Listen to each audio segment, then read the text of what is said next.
아멘. 할렐루야. 오늘 이 아침에다 나오신 여러분을 주님의 이름으로 환영하고 축복합니다. 오늘 은혜 받으실 말씀은 사도행전 18장 1절에서 3절, 로마서 16장 3절에서 5절의 말씀으로 하나님의 말씀의 은혜를 나누고자 합니다. 이 말씀이 전거될 때에 하나님의 놀라운 은혜가 여러분의 심령에 또 가정에 있기를 주님의 이름으로 축원합니다. 먼저 사도행전 18장 1절에서 3절의 말씀을 제가 봉독하겠습니다.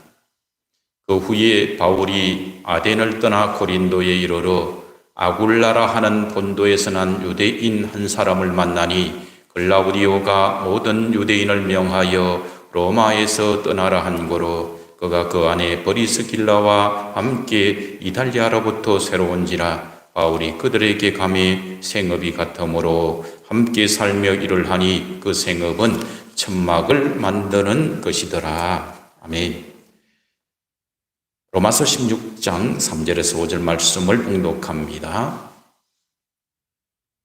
너희는 그리스도 예수 안에서 나의 동력자들인 브리스가와 아굴라에게 문안하라. 그들은 내 목숨을 위하여 자기들의 목까지도 내놓았나니 나뿐 아니라 이방인의 모든 교회도 그들에게 감사하느니라. 또 저의 집에 있는 교회에도 문안하라. 아멘.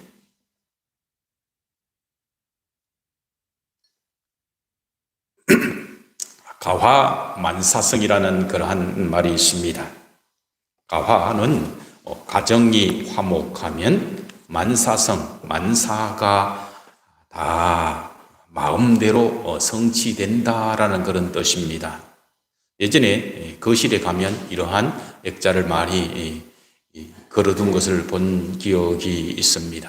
그런데 이 가화만사가 되려면 우선적으로 첫째로 부부 사이가 좋아야 합니다.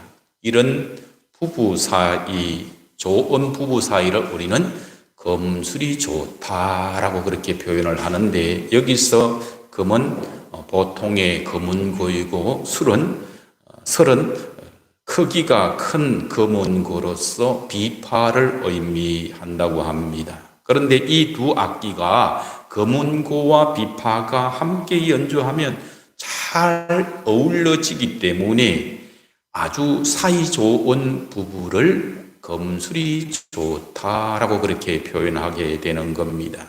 그래서 이 금설에는 두 가지 뜻이 있는데 금설로 읽으면 금은고와 비파라는 본래 뜻이고 금실로 읽으면 부부 간의 아주 좋은 사랑을 의미하는 겁니다. 그런 의미에서 오늘 성경에 보면 금술이 좋은 부부가 등장합니다. 바울 사도가 보낸 편지 중에서 고린도 전서 9장 5절에 보면 바울이 자신에 대해서 이렇게 말하고 있습니다. 우리가 다른 사도들과 주의 형제들과 게바와 같이 믿음의 자매 된 아내를 데리고 다닐 권리가 없겠느냐라고 그렇게 기록하고 있습니다. 사도 베드로가 예수님을 처음 만났을 때는 그물과 배를 버려두고 예수님을 따라 나섰지만은 그 이후에 베드로는 자기 아내와 함께 예수님의 사역 가운데 동행했음을 우리는 이 편지를 통해서 알게 됩니다. 그래서 나는 지금 총각처럼 이렇게 다닌다고 나는 그럴 권리가 없는 줄 아느냐? 나도 베드로처럼 알콩살콩 살 권리가 있다라고 그렇게 말하는 것을 통해서 베드로의 금실 좋다는 소문이 널리 퍼졌다라고 저는 그렇게 보고 있습니다. 그럼에도 불구하고 저는 성경에서 성도들에게 있어서 가장 모범적인 금술이 좋은 부부를 말한다면 단연코 오늘 본문에 언급되는 브리스가와 아굴라 부부를 저는 먼저 첫 번째로 꼽고 싶습니다. 이들 부부의 이름이 신약 성경에 6번 언급되고 있는데 그중 세 분은 오늘 본문인 사도행전 18장 2절과 18절과 26절에, 나머지 세 분은 로마서 16장 3절과 고린도전서 16장 19절 그리고 디모데후서 4장 19절에 언급되어 있습니다. 사도행전 18장 2절에서는 바울 사도가 아굴라와 브리스가 부부를 만나게 된 배경에 대해서 설명하고 있고, 로마서 16장 3절 이하에서는 이 부부가 어떻게 바울의 선교 사역에 동력하게 되었는지를 기록하고 있습니다. 로마 사회에서는 아내의 이름이 남편의 이름보다 앞서는 경우가 전혀 없는 것은 아니지만은, 그럴 경우에는 대개 아내의 사회적 지위가 남편보다 월등히 높은 경우가 그에 해당하는 것이었습니다. 그런데 오늘 브리스가 아굴라의 이름은 신약 성경에 총 6번 언급되어 있는데, 바울과 누가는 각각 그 3번의 언급 가운데 2번은 브리스가의 이름을 먼저 언급하고 있습니다. 그러나 초대 교회 시절에서부터 교회는 사회적 지위 때문에 사람을 차별하지 않는 것으로 보아서 단순히 이 브리스가의 사회적 지위가 높아서 먼저 언급했다기보다는 이 교회 내에서 역할과 영향력 면에서 아내인 브리스가의 활동력과 헌신적인 모습이 훨씬 더 뛰어났을 것이기 때문으로 그렇게 보여집니다. 브리스길라는 평소에 친근하게 부르는 애칭과 같은 이름이고, 바울은 그러나 브리스가라는 정식 이름을 부르기를 좋아했지만은 누가는 그보다는 친근한 이름인 애칭으로 브리스길라로 부르기를 좋아했습니다. 그래서 바울 서신에서는 브리스가로, 그리고 누가가 기록한 사도행전에서는 브리스길라로 그렇게 기록이 되어 있습니다. 다른 곳에서도 이런 예가 드러나는데, 동일 인물을 바울은 실로아노라고 부르고 누가는 실라라고 부릅니다. 바울과 실라가 감옥에서 찬양할 때에, 옥문이 열렸을 때에 언급되는 그 실라를 의미합니다.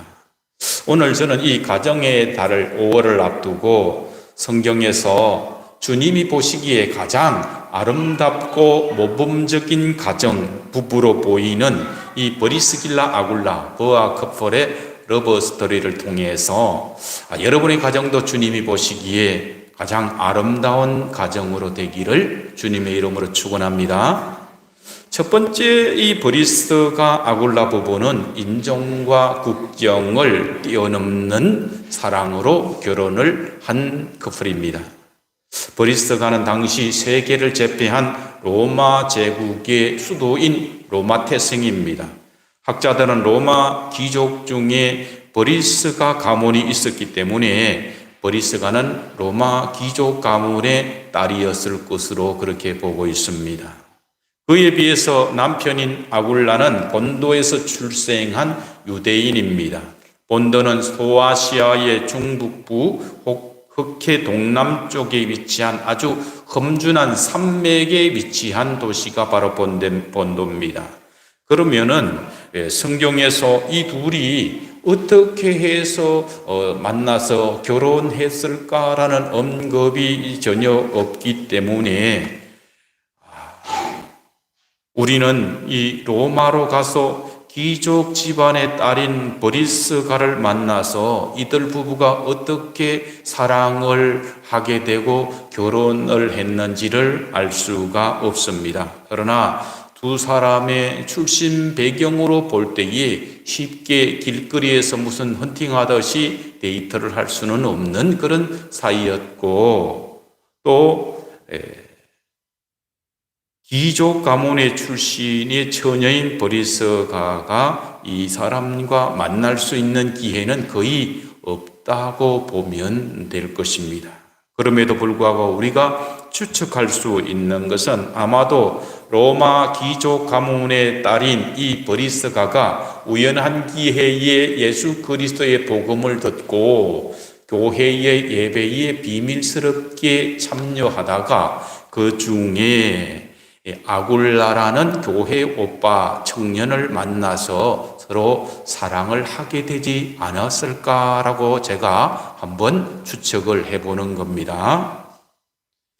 이 둘은 교회에서 같이 예배를 드리다가 이 브리스가가 우연히 이렇게 저 사람을 봤는데 참 신실하고 신앙이 또 인격이 좋아서 정말로 명문 귀족 출신의 청년과 결혼해서 우상을 섬기는 가정에서 살기보다는 비록 미천한 시골 출신이지만 저 교회 오빠 아굴라와 결혼하는 것이 나는 좋겠다라고 생각이 돼서 인종과 국정을 초월한 결혼을 한 것으로 그렇게 보여집니다. 그럼에도 불구하고 이들의 결혼은 분명히 브리스가 가문에 아주 엄청난 반대 핍박을 받았을 것으로 보여집니다. 결혼 그를 마음먹은 그 순간부터 고난의 길이 시작이 되었을 것입니다.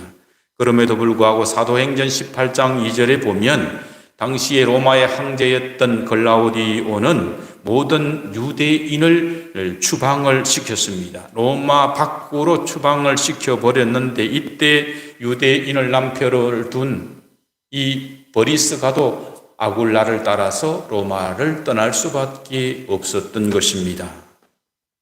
이때부터 친정 가족들과도 생이별을 할 수밖에 없었고 이때부터는 구전일이라고는 해본 적이 없는 귀족 집안의 딸이 온갖 구전일을 하면서 남편을 도와서 가죽을 수선하고 천막을 만드는 일을 하게 되었습니다. 그래서 그 곱던 아름답던 손은 어느새 거칠어지고 바늘에 손이 찔리고 그렇게 되었을 것으로 보이는 거지요. 그럼에도 불구하고 이 브리스가의 친정들은 부모의 반대에도 불구하고 결혼을 강행한 이 브리스가에게 일체의 도움을 주지 않았을 것을 우리는 생각해 볼 수가 있습니다. 이 브리스가는요, 예수님을 믿지 않았다면 세상에서 아주 화려하게 상류 사이의 기부인으로서 살아갈 수가 있었던 그런 처지였습니다.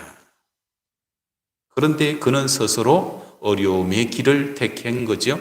믿음, 신앙의 길을 가기 위해서 그렇습니다. 글라우디오 황제가 4년 후에 암살당하 죽었기 때문에 추방령의 효력이 정지되어서 그들은 다시 로마로 돌아갈 수가 있었습니다.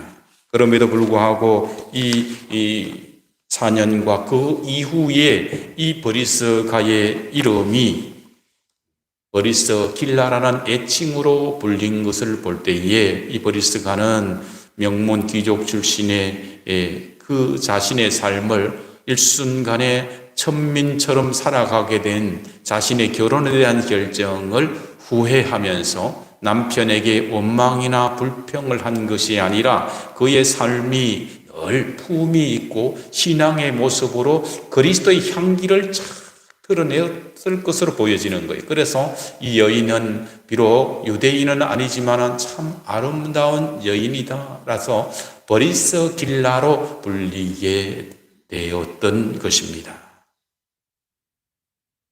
지금도 세상 사람들은 결혼할 때에 상대의 가문과 재물과 어떤 집안의 어떤 그런 것, 권력을 먼저 봅니다. 우리 그리스도인들도 마찬가지죠. 믿음을 최고 우선으로 볼 것 같아도 믿음이 좋고 거지 같은 집안 같으면 당연히 어떤 집안을 할 것 같아요? 믿음 좋은 거를 택해야 되는데 믿음 좋은 집안이 있고 믿음은 좋지 않지만 돈이 많은 그런 집안이 있으면 아무래도 이왕이면 돈을 우선적으로 택하고 이 사람 전도하면 안 되나? 네가 열심히 기도해가지고 내가 남편을 좋은 믿음으로 해야지. 그러면서 자신을 합리화하면서 결혼을 불신자화하고 그러한 사람들이 많이 있지 않습니까? 우리도 그런 입장이 되면 갈등하는 입장이 있지 않을까요? 그럼에도 불구하고 이 사람 버리스가는 2000년 전에 이미 믿음의 길을 택하기 위해서 자신의 귀족 집안의 모든 부귀영화를 포기한 사람이 바로 버리스가였다는 겁니다. 두 번째, 이 버리스가 아골라 부부는 주님의 일에 헌신하는 그런 부부였습니다.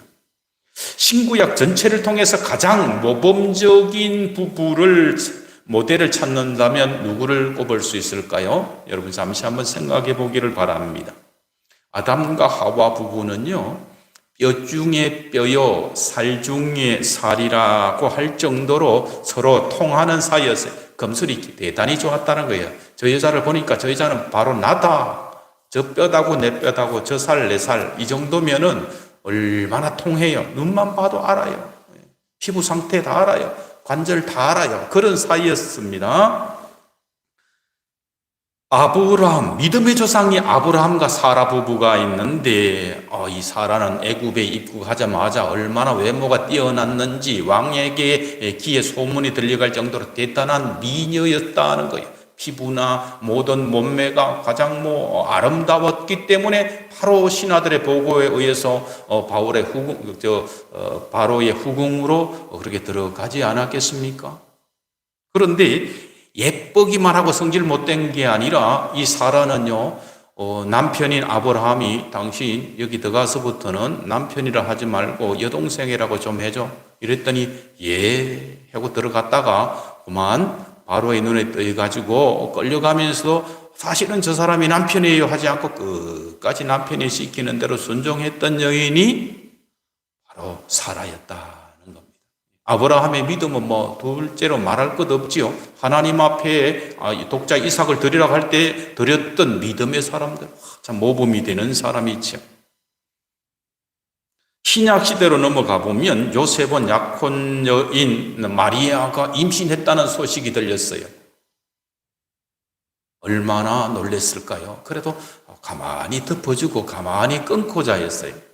그리고 난 뒤에 성령으로 통해서 네 아내가 임신한 아이는 성령으로 잉태된 것이다 말씀을 들었어요. 그럼에도 불구하고 내 아내가 애를 놓는다 하면 좀 당황스럽지 않겠어요? 그래도 요셉은 믿음이 좋은 사람이기 때문에 그 아내를 품어주고 끝까지 사랑해준 멋있는 아내고, 마리아는 두말할 것도 없이 믿음이 좋은 여인이었던 것을 알게 됩니다. 초대교회에 또 재밌는 부부가 있죠. 아주 금실이 상당히 좋은 부부가 있어요. 그 사람은 바로 아나니아 삽비라 부부예요. 우리 재산을 팔아서 교회에 다 헌금 드리는 걸로 합시다. 예, 그렇게 해요. 이렇게 아주 부정적으로 아주 금술이 잘 통하는 부부가 바로 아나니아 삽비라 부부가 있었습니다. 그런데 여기에 대해서 제가 오늘 말씀드리는 부부가 바로 버리스가 아굴라 부부입니다. 관점에 따라서 좀 다르게 우리가 판단할 수 있지만 주의 일에 부부가 정말로 마음을 다하여 헌신한 그 기준으로 본다면 단연코 저는 버리스가 아굴라 부부가 우리 현대 신약 시대의 성도들이 더욱 본받아야 할 그런 부부 가정의 모델이라고 생각이 됩니다. 첫 번째 보면은 버리스가 아굴라 부부는 주님의 일에 헌신하는데 바울의 정말로 소중한 동역자였다는 것입니다. 바울의 2차 전도 여행 기간 중에 바울은 고린도에 가서 선교를 했습니다. 바울은 거기서 로마에서 추방된 바로 버리스가 아굴라 부부를 만나게 된 것입니다. 이 부부는 이 고린도에서 천막 만드는 일을 했습니다. 바울도 천막 만드는 일을 하면서 자비량 선교를 하고 있었기 때문에 이들은 같은 업종의 사람이었기 때문에 대화가 잘 통하고 또 같은 믿음의 사람이었기 때문에 한 집에 살면서 그렇게 생활을 했던 것으로 보입니다.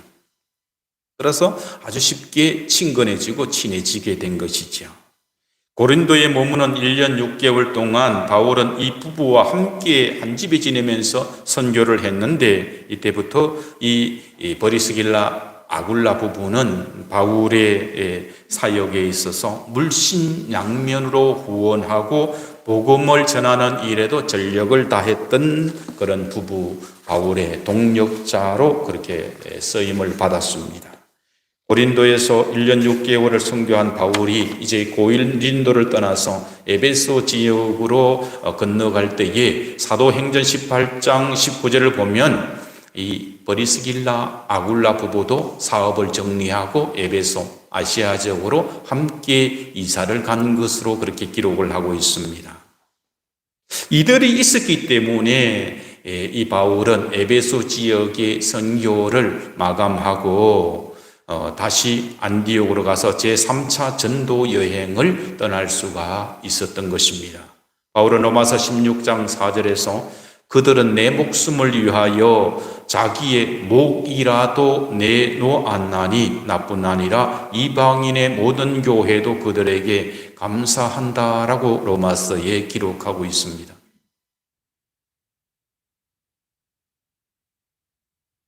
이 부하 커플, 이 부부는 바울과 선교를 위해서라면 자신의 생명조차도 조금도 귀하게 여기지 않는 그런 헌신하는 성도였습니다. 사도행전 19장을 보면은 당시 유대인들과 이방인들은 복음을 전하는 사도 바울을 죽이려고 혈안이 되어 있었습니다. 사도 바울이 에베소에서 복음을 전할 때에는 에베소 극장에서 폭동이 일어났습니다. 그때 당시에 에베소에서 함께 사역하고 살고 있었던 브리스가 아굴라 부부는 이 바울과 한 집에 있었고 또 이 바울을 다른 곳으로 탈출시키는 데 있어서 거의 자신의 목숨을 걸었을 것으로 보이는 겁니다. 바울을 숨겨준 사람을 그들이 용서할 리가 없죠. 그들을 도피시키고 바울을 동력할 때는 자신의 목숨을 내놓고 했기 때문에 지금 로마서에서 이 사도 바울은 그때의 그 마음 감사함을 잊지 못하고 그들은 나를 위해서 자신의 목이라도 내어놓았다라고 그렇게 말하고 이 점을 다 알기에 이방인의 모든 교회도 감사하고 있다라고 편지를 보내고 있는 겁니다. 디모데후서 4장 19절에 의하면 이들은 로마에서 있으면서 사도 바울에게 많은 로마의 소식을 전한 것으로 보입니다. 그래서 이 사도 바울은 로마에 가보지 않았지만 로마의 성도들에 대해서 친근함을 가지고 로마서를 쓰고 있는 것입니다. 훗날 이들은 에베소로 다시 돌아가서 디모데와 함께 사역을 했다라고 성경은 표현되고 있습니다. 또 브리스가 아굴라 부부는 자신의 집을 가정교회로 드렸습니다. 로마서 16장 5절에서 브리스가 아굴라 부부에게 문안하라 하면서 이어지는 말씀에 또 저의 집에 있는 교회에도 문안하라라는 표현을 통해서 우리는 복음을 위해 바울을 도와주는 것 외에 이 부하 커플 부부는 자신의 집을 가정교회로 드렸음을 알 수가 있습니다. 이들 부부는 교회에서 정말 필요한 헌신의 모범이 되는 부부였던 것입니다. 성경을 보면은 예루살렘 교회에는 베드로가 한 번 설교하니까 몇 명이요? 3,000명이 결신하고 부흥했어요. 어떤 때는 5,000명이 결신을 했어요. 부흥을 했어요. 그러면 이들이 모일 장소가 없는 교회. 우리는 뭐 몇만 명 교회, 몇십만 명 교회가 지금 있지만 당시에는 교회가 3,000명, 5,000명씩 그렇게 등록을 해도 함께 모이는 그런 교회가 아닙니다. 각자 흩어져서 가정에서 몇십 명씩 많아도 100명 정도가 모여서 예배를 드리지 지금 교회들처럼 막 몇백 명, 몇천 명씩 모여서 예배 드리는 그런 교회가 아니었습니다. 그래서 보면은 당시에 이 가정교회에서 모여서 떡을 떼고 교제하고 가르침을 받고 찬양하고 기도하는 교회였던 것입니다. 당시에 빌립보 교회는 누구의 집에서요? 자주장사인 루디아의 집에서 시작되었고, 에베소 교회는 이와 같이 아굴라와 버리스가 가정에서 시작이 되었던 겁니다. 이렇게 해서 교회들이 점점점 부흥되고 해서 지역교회가 크게 세워졌던 것입니다. 버리스가 아굴라 부부는 하나님의 말씀을 배우는 것에 머물지 아니하고 가르치는 그런 부부였습니다. 사도행전 18장 18절에 보면은 바울은 더 여러 날 머물다가 형제들과 작별하고 배 타고 수리아로 떠날새 버리스 길라와 아굴라도 함께 있더라고 하고 있습니다. 그런데 이어지는 19절에 보면은 바울이 에베소에 와서 그들을 거기 머물게 하고 자기는 회당에 들어가서 유대인들과 변론했다라고 기록하는데, 이 버리스길라 아굴라 부부는 바울과 함께 바울에게서 고린도에서 1년 6개월 동안 하나님의 말씀을 배운 후에 다시 사역을 마치고 에베소로 갈 때는 에베소로 이사 가서 또 거기서 바울의 말씀을 배웠던, 그러한 말씀을 배우기에 갈급하고 열심히 있었던 그런 부부였던 거죠.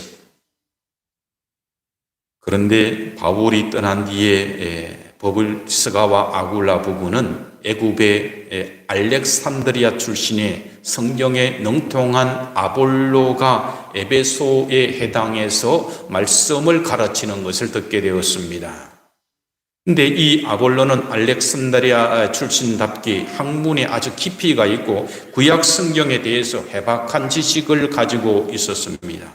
그런데 정작 그의 말씀을 들어보니까 구약에 대해서는 해박한데 신약 시대에 와서 그 구약에 약속한 메시아 복음이 되시는 예수 그리스도에 대해서는 부족한 점이 있었다는 겁니다. 그 해박한 성경 지식으로 구약은 잘 설명을 하고 가르치고 있지만, 그러나 아볼로는 주님이 요한에게 세례를 받은 것까지밖에는 몰랐다는 거예요.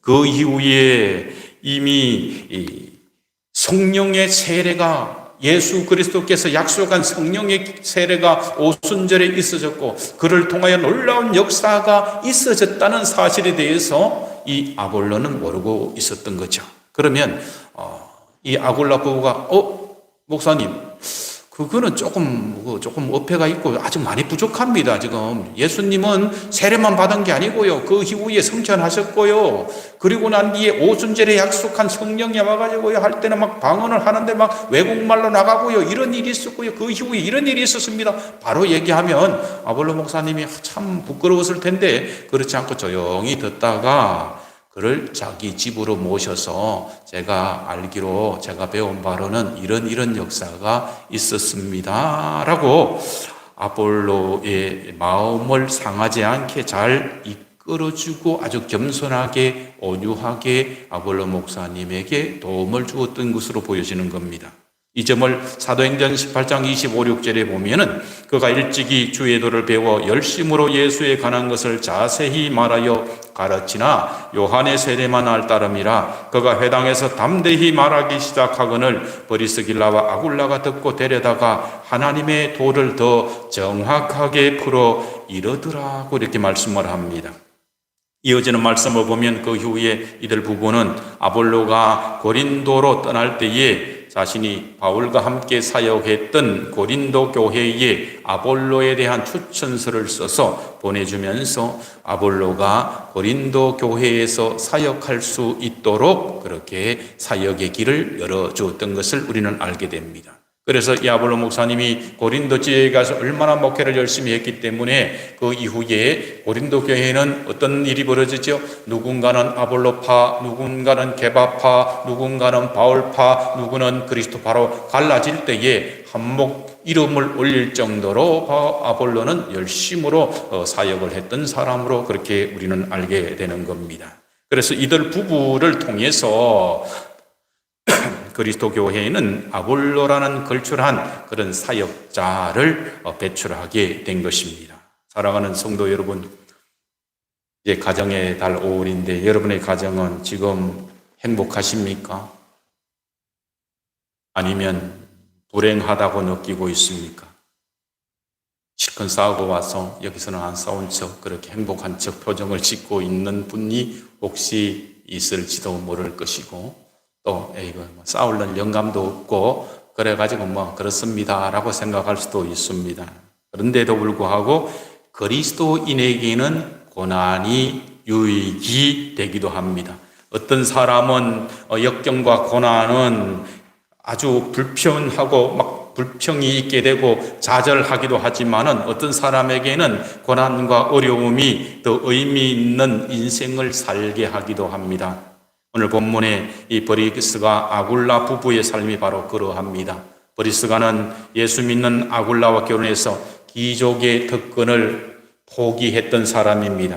그러나 이들 부부는 신앙으로 인해서 황제의 핍박을 받아서 자신의 고향인 로마에서 추방당하는 그런 어려움을 당하게 됩니다. 그리고 난 뒤에 고린도에 가서 장막을 만드는 아주 거친 일을 하는 그런 일을 해야 됐습니다.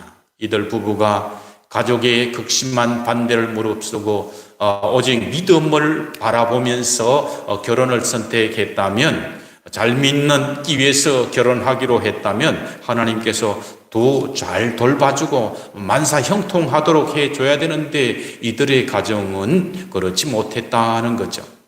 마치 하나님께서 우리를 버리는 것 같은 그런 기분이 들을 수도 있었을 것입니다. 하나님께서는 세상 만사를 주권한 자로서 다스리는 분이신데 어떻게 이렇게 역경과 고난을 당할 때에 이럴 수 있을까라고 하나님을 원망할 수도 있었을 것입니다. 그러나 우리는 이 고난의 상황을 통해서 하나님의 섭리와 계획이 있었다라고 그렇게 보는 것이 바른 믿음입니다. 하나님은 이 고난을 통해서 이들의 부부가 사도 바울의 사역에 없어서는 안 될 중요한 동력자로서 고린도 교회에서, 에베소 교회에서, 또한 로마 교회에서 사도 바울이 복음을 전거하는 것에 너무나 귀한 사역을 했고, 훗날 또한 디모데가 목회자로서 할 때에 그것을 뒷받침해주는 귀한 사역을 평신도로서 잘 감당했다는 것을 신약성경의 사도행전과 또한 로마 서신을 통해서 우리는 알게 되는 겁니다.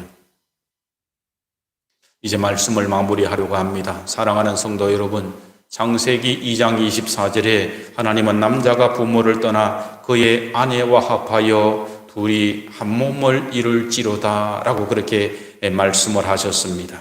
에베소서 5장 31절과 2절에 보면 그러므로 사람이 부모를 떠나 그의 아내와 합하여 그 둘이 한 육체가 될지니 이 비밀이 크도다. 나는 그리스도와 교회에 대하여 말하노라 라고 사도 바울은 말씀합니다. 하나님께서 아담과 하와를 창조하시게 난 뒤에 둘이 합하여 한 몸을 이룰지로다 하신 그 말씀을 신약시대에 와서 이 사도 바울은 비밀을 깨달았는데 바로 이것은 그리스도와 교회의 관계를 말씀하고 있다는 것입니다. 즉 부부는 두 사람이지만 한 몸이 되는 것 같이 그리스도와 교회는 한 몸이 됨을 성경은 말해주고 있는 겁니다. 에베소서 5장 23절에 남편이 아내의 머리됨이 그리스도께서 교회의 머리됨과 같다라고 말씀을 합니다. 참으로 행복한 부부는 오늘 본문에 등장하는 주인공인 브리스가 아굴라 부부처럼 이 땅에서는 부부로서 살아가지만은 자신들의 영원한 신랑은 예수 그리스도임을 믿고 살아갈 때에 영원한 행복한 간증을 이룰 수가 있는 것입니다. 우리는 살아가다 보면 누군가는 먼저 떠나보내지요. 누군가는 가부가 되고 누군가는 반드시 호래비가 될 수밖에 없는 그런 우리는 슬픈 운명을 가진 사람들입니다. 그럼에도 불구하고 우리가 거기에 머물러서 슬퍼하지 않아도 되는 것은 우리의 영원한 신랑 되시는 예수님이 계시기 때문입니다. 브리스가 아굴라 부부는 이러한 하나님의 창조의 비밀을 잘 깨달아 알았기 때문에 고난 가운데서도 행복을 누리면서 복음을 위해서 자신들의 생명을 내놓는 그런 헌신의 삶을 살 수가 있었던 것입니다. 계시록 19장 7절에서 9절을 보면은 장차 있게 될 성도들 여러분들의 결혼식에 대해서 묘사하고 있습니다. 우리가 즐거워하고 크게 기뻐하며 그에게 영광을 돌리세 어린 양의 혼인기약이 이르렀고 그의 아내가 자신을 준비하였으므로 그에게 빛나고 깨끗한 세마포 옷을 입도록 허락하셨으니 이 세마포 옷은 성도들의 옳은 행실이로다 하더라. 천사가 내게 말하기를 기록하라. 어린 양의 혼인잔치에 청함을 받은 자들은 복이 있도다. 아멘. 이 복이 여러분에게 임한 줄로 믿습니다. 사랑하는 성도 여러분, 우리는요, 이 땅의 남편과 아내를 보면 좋을 때도 있지만, 그러나 때로는 바라볼 때에 한숨이 나고 내가 내 눈을 찔렀네라는 생각이 들 수도 있을 것입니다. 내가 왜 하필 내 눈에 콩깍지가 끼었구나. 내가 왜 그랬을까? 때로는 후회할 수도 있었을 것입니다. 후회하지 않는 사람은 없을 거예요. 천생연분이라고 생각했던 그 인연이 돌이켜보니까 평생 원수를 내가 선택했구나 하는 그런 후회가 될 때도 있을 것입니다. 그러나 성도는 이 땅에서 남편과 아내로 만나지만 천국에서는 결혼하고 장가가고 시집가는 것이 없어요. 그곳에서는 우리의 영원한 신랑인 예수 그리스도 그분 한 분만으로 우리는 만족하는 그런 신분인 줄로 믿습니다. 이 예수 그리스도는 우리를 한 번도 배신한 적이 없어요. 우리는 배신할지라도 그분은 끝까지 우리를 사랑하시고 우리를 위하여 십자가의 피를 흘리기까지 우리의 죄를 사하시기 위해서 자신을 던지셨고 또 우리를 위해서 다시 오실 분입니다. 그분을 기대하면서 재림하실 그분을 소망하면서 살아가는 것이 바로 그리스도인인 것입니다. 지금의 고난은 장차 받을 영광과 좋게 비교할 수 없도다라고 성경은 말씀하고 있습니다. 그래서 성도는 다시 오실 예수님, 나의 신랑 되시는 예수님을 기다리는 그런 나 자신임을 항상 잊지 않고 살아가야 되는 것입니다. 바울에게 브리스가 아굴라 부부가 동력자로 있었듯이 오늘날에도 교회의 목회자들에게 있어서 이들과 같은 부부를 만나는 것은 큰 행복이 아닐 수가 없습니다. 우리 영천중문교회에도 이 브리스가 아굴라와 같은 아름다운 부부가 많이 나오기를 바랍니다. 그 시작은 5월에 있게 될 개설된 브리스가 아굴라 대학, 줄여서 버아 성경대학에서 시작이 될 겁니다. 여러분 부디 많이 입학하셔서 4년 동안 졸업하고 또다시 입학하고 그렇게 이 땅을 사는 동안 하나님의 말씀을 잘 알아서 바울에게 이들 부부를 통해서 전 세계 유럽과 아시아로 복음이 전해졌듯이 여러분을 통해서 이 영천 지역이 복음화되고 대구 경북이 하나님의 나라로 확장되고 전 세계를 향하여 하나님의 놀라운 구원 계획이 여러분을 통해서 이루어지기를 주님의 이름으로 축원합니다. 아멘. 기도하겠습니다. 아버지여 감사합니다. 세상에 아름다운 부부가 많이 있겠지만 그러나 오늘 성경에 나온 브리스가 아굴라 브리스가 부부만큼 하나님 보시기에 아름다운 가정을 이룬 부부는 없을 것으로 생각이 됩니다. 아버지 하나님, 그럼에도 불구하고 저희들이 바라고 아버지 하나님의 소망하는 것은 이 땅에서 살아가는 동안 나의 남편과 아내 배우자는 나를 실망시킬지라도 우리의 영원한 신랑 되시는 예수 그리스도 그분은 단 한 번도 나를 실망시키신 적이 없고 단 한 번도 나를 배신한 적이 없고 언제나 나와 함께 하시며 나를 위해서 십자가의 고난의 피를 흘릴 것을 마다하지 않은 그 사랑의 주님인 줄로 믿습니다. 아버지 하나님, 이 주님을 생각하며 이 땅에 살아가는 동안 아버지 하나님의 교회가 아버지 교회의 머리 되시는 신랑 되시는 예수 그리스도의 마지막 사명, 너희에게 성령이 임하시면 예루살렘과 유대와 사마리아와 땅끝까지 증인이 되기 위해서 주의 교회가 이제 버리스가 아굴라 성경대학을 시작합니다. 잠자는 우리의 영혼을 깨워주셔서 아버지 하나님이여 한 달란트 받은 자처럼 땅에 묻어두지 아니하고 복음을 전하는 증인의 삶을 살게 하여 주시옵소서. 감사하며 우리를 구원하신 주 예수 그리스도의 이름, 우리의 신랑 되신 주님의 이름으로 감사하며 기도드리옵나이다. 아멘.